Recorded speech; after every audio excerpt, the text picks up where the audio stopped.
It was a whole different kind of deployment. Somalia, we didn't really know what we were getting into in the sense that we didn't know how dangerous that deployment would be.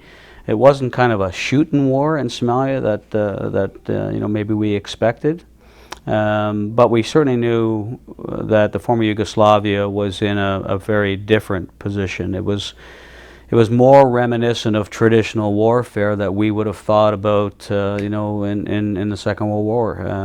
Sort of 1943. Canada's in it, and it looked very much like that when you arrived. In that particular conflict, it too had where we were stationed. Bravo Company, 1st Battalion Royal Canadian Regiment, was near the Zemunik crossing to Croatia, but there was a line of separation between the Serb Krajina and Croatia, and that was our job was similar in the sense to Cyprus in that we had observation posts, and the observation posts were there for much the same reasons they had been in Cyprus, to keep an eye on both parties while negotiations continued on a very uneasy truce.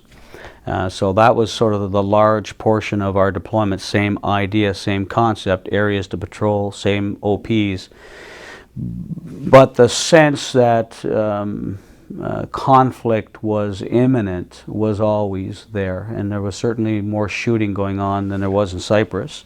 We were in a built-up area, and a section of sort of this built-up area was cordoned off as our camp, and it was made up of a number of buildings that were not confiscated per se, but the owners of those buildings were paid for the use of those buildings, but they weren't allowed in the buildings other than from time to time to get personal stuff.